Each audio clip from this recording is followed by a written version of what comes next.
오늘은 첫 시간으로 뭘 해볼까 하다가 재료가 비교적 적게 들어가고 간단한 전통 매듭을 한번 해볼까 해요. 굉장히 처음부터 차근차근 따라 하시면은 비교적 좀 쉽게 하실 수 있는 것이라서 한번 해보도록 할 거예요. 먼저 이제 전통 매듭 하기 전에 재료를 소개를 해 드릴까 해요. 그래서 재료를 여기 앞에 가지고 왔습니다.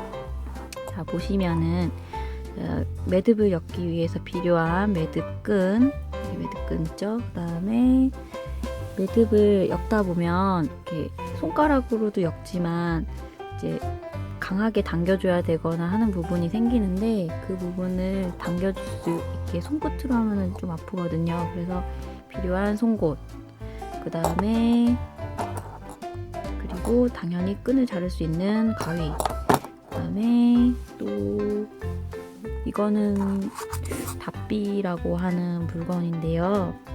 얘 같은 경우는 옛날에 저희 많이 쓰던 그 스킬 바늘 아세요?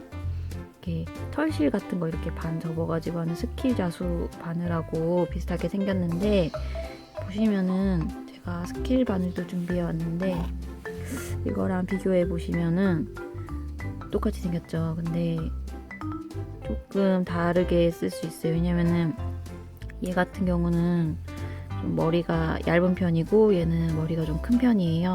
이게 왜 머리 크기가 중요하냐면은, 예를 들면은 잘 이렇게 매듭을 하시다 보면은 중간중간에 이제 이렇게 걸어서 빼야 되는 부분이 있는데 이게 사람 손으로 하기 조금 힘든 부분이 있어요. 그래서 그런 부분에는 이렇게 해서 얘를 이렇게 집어넣거나 빼는 경우가 있는데, 이게 너무 머리가 크면 이렇게 들어가는 것도, 이거 같은 경우는 구멍이 좀 커서 괜찮지만 그런데 들어가는 거 이런 거 굉장히 머리가 크면 조금 힘들 수가 있어요. 그래서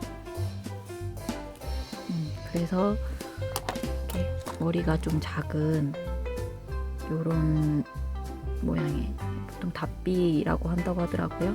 그래서 요거를 쓰시면 될 것 같고요. 그다음에 가위 같은 경우도 끝이 좀 짧고 뾰족한 요런 공예용 가위를 쓰시는 게 좋을 거예요. 그러니까 그냥 일반 가위를 쓰셔도 되는데, 일반 가위는 좀 날렵하게 끝이 깔끔하게 잘 안 잘리는 편이고, 그다음에 쪽가위도 괜찮은데, 쪽가위 같은 경우는 이렇게 자를 때 보통 이 매듭 안에 심지가 들어있거든요. 이 심지 때문에 자를 때 세게 눌러야 돼서 손이 좀 아픈 경우가 있어요. 그래서 쪽가위도 비추, 그냥 공예용 가위 하나 정도 있으시면 두루두루 쓰시니까 공예용 가위로 하시면 될 것 같습니다. 그리고 이제 간단하게 매듭 실에 대해서 설명을 해드릴게요. 매듭 실 같은 경우는 이제 이렇게 굵은 실도 있고요. 또 전통 매듭에 쓰는 실이에요. 이게 그래서 꼰사라고 해서 이제 이렇게 꼬여 있는 모양이 있는, 이런 모양이 있는 꼰사. 그 다음에 보시면은 이렇게 약간 꼬여 있는 모양이 거의 없죠. 요거는 민사라고 해요. 그래서 이제 뭐 꼰사를 쓰시기도 하고 취향에 따라서 뭐 민사를 쓰시기도 하고요. 그 다음에 이제 굵기도 조금씩 차이가 있어요. 얘랑 얘는 같은 굵기고요. 그 다음에 얘는 제일 굵은 거, 그 다음 굵은 거, 그 다음 가는 거, 이제 요런 순인데요. 이제 얘 같은 경우는 이제 중세사라고 해서 약간 중간 정도 굵기에 얘보다 더 굵은 것도 있어요. 근데 보통 이제 얘를 쓰시고요.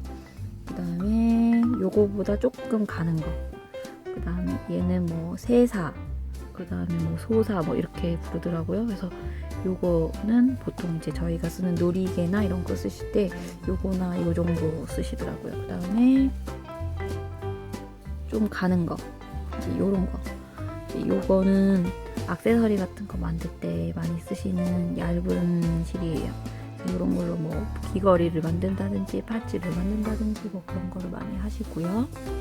그 다음에 얘는 보통 가락지나 이런 거 약간 만들다 보면 장식을 해야 되거나 뭔가 포인트를 줘야 되는 부분에 필요한 금색깔, 은색깔 실이에요. 제가 끊어놓은 건 요거밖에 없어서 일단 보여드리는 건데, 얘네들에 비해서는 가격이 조금 있지만 또 포인트로 쓰기에는 좋은 금사은사. 네. 그래서 이제 요 실과 그 다음에 뭐 처음에는 송곳 정도만 있으면 송곳하고 가위 정도만 있으시면 되고요. 조금 나아가서 이제 이거 잡비 정도 준비해 주시면 되고요. 그 다음에 마무리 하실 때는 목공풀 있으시면 좋아요. 자, 목공풀 갖다 놓으시고, 그래서 이제 이걸로 한번 기본적인 매듭부터 한번 시작해 볼게요. 그리고 이제 요거 재료들 어디서 구하시는지 궁금해 하시는데, 재료 같은 경우는 이제 인터넷 사이트에서 구매하실 수도 있으시고요. 그 다음에 서울 같은 경우는 광장시장 가시면은 이제 나가시면은 그 마전교 지하 상가라고 있어요. 물어보시면 아마 광장시장 가서 물어보시면은 거기 상인분들 잘 가르쳐 주실 거예요. 가서 마전교 지하 상가로 가시면은 이렇게 매듭 종류별로 파는 곳들이 많아요. 거기 가시면은 이렇게 완제품도 걸려 있지만 안에 들어가셔가지고 제 매듭끈 있냐고 물어보시면은 판매하시긴 하는데 굉장히 묶음이 크게 판매하세요. 그러니까 뭐 한 번에 막 50마, 100마 이런 식으로 좀 덩어리가 크게 판매하고 계세요. 그래서 소량으로 다양하게 사시려면은 인터넷이 조금 더 괜찮고, 그리고 이제 좀 한 번에 많이 그냥 사시겠다 하시면은 이제 직접 오프라인으로 가셔가지고 매듭 그 공방 같은 데서 구매하실 수 있습니다. 그 다음에 저는 개인적으로 그냥 인터넷 사이트를 추천하는 편입니다. 저희도 한번 저희